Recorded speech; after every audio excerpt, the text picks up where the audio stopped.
If you're trying to quit porn, there are 6 specific things that you're probably doing that are actively making this way harder for you. And the worst part is that most of them are exactly what traditional recovery tells you to do. You've probably already tried the app blockers, the accountability partner, the streak counter. All of these are aimed at the moment you feel an urge, but by then it's already too late. So I want to share with you in this video the 6 common mistakes that are wrecking your progress and exactly what you can do instead to completely quit porn for good. The first thing is to not confuse the opportunity for the trigger itself. As a licensed therapist, one of the most common triggers a man will tell me initially, he'll say, "My trigger is being alone at night." So if you've ever thought that or ever said that, it's not wrong. Something does happen at night, but being alone is usually not the trigger. It's the opportunity. The trigger usually starts way before that moment. Maybe it was during dinner, something felt off between you and your wife, and neither of you said anything about it. Maybe it was during your workday, where you just walked out after 8 hours of feeling invisible. Or the 4th night this week, where you got home at the end of the day and you felt exhausted, and nobody appreciated or recognized that. That's not a problem of being home alone at night. That's an emotional heaviness problem. And when the house gets quiet and you're finally by yourself, if that pressure has nowhere else to go, it'll turn into an urge and then you'll give in. If you only work on the situation by putting your phone in another room or going to bed earlier, you might create a small barrier, but the underlying pressure still has nowhere to go and it'll find another door. Addressing things at the root cause is the best place to do this work, but most men never address things on that level. They just make changes to their environment and then the pressure keeps building. All of this leads to the second mistake, which is don't try to manage the urge, resolve what's underneath it. You might have learned a lot about urge management strategies, like taking deep breaths, doing cold showers, calling somebody, going for a walk. Sometimes those things can help distract you for a little bit, but the urge will continue to nag at you, and eventually you'll give in just to get it out of your mind, just to get it over with. Urge management does not address the root cause, and the urges are not random. They're messengers pointing to something under the surface. Sometimes it's a feeling of inadequacy, or unprocessed stress, or an emotion that has nowhere to go. When that pain has no exit, it will turn into an urge. That's what most recovery approaches don't teach you, but that's what you need in order to actually break free. I worked with a man once who had been struggling over a decade. He was using filters and accountability partners, going to groups, resetting his streak counter every time he relapsed. And when we found what was underneath the urge, it was this belief from childhood that he wasn't good enough and that love was conditional. That belief created pressure that never fully released.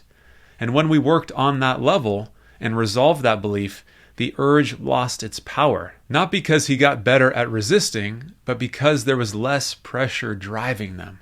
That is what real freedom looks like. Resolving the root cause so the urge doesn't keep showing up in the first place. Number 3, don't resist your urges with willpower.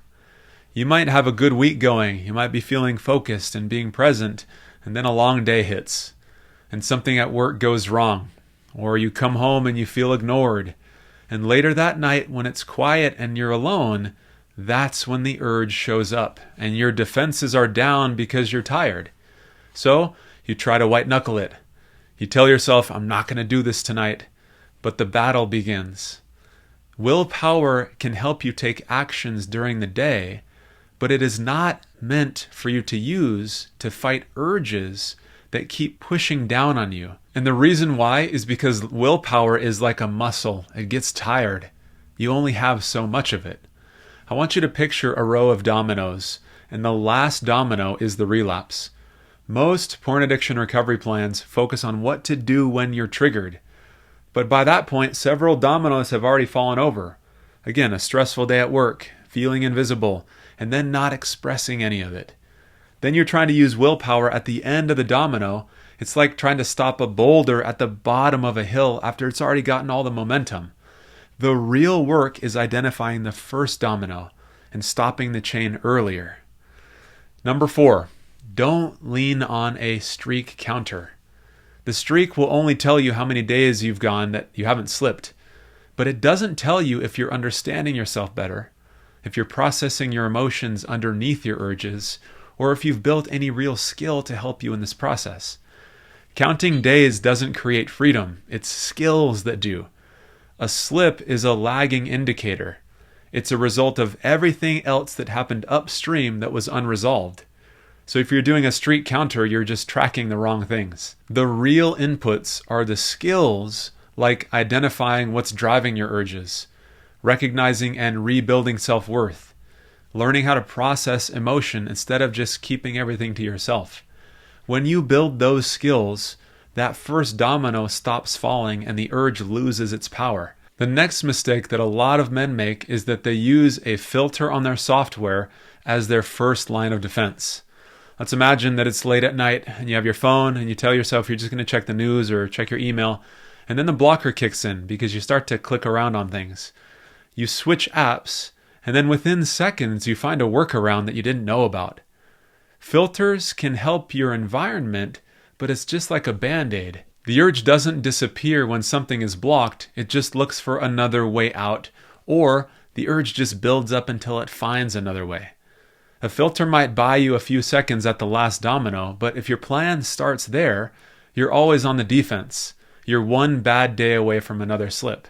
And the most effective thing, like we've already talked about, is dealing with the first domino and identifying and resolving the root cause. The last thing that most men do that keep them stuck is that you beat yourself up after a relapse. The next morning you wake up with guilt, you go through your day pretending everything's fine, but on the inside you're asking, what is wrong with me? Why does this keep happening? And you don't tell anybody, you just carry it around alone. That shame doesn't actually help you make progress. It makes you want to hide and it fuels the cycle. So when you slip and you bury it in the shame, you add more pressure, which turns into an urge for the next time.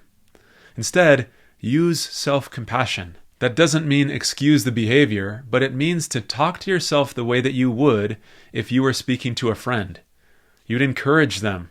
You'd help them try to figure out what went wrong and how they can improve next time. That approach allows you to actually resolve things instead of just repeating the cycle. So we've gone over the 6 mistakes that so many men make on this journey. Every tool on the list that we've talked about focuses on the surface symptom instead of identifying and working with the root. That is why the same cycle keeps repeating. It's because the first domino never got addressed. So if you focus on that, that is the way I've seen hundreds of men escape this pattern of pornography use and break this cycle for good.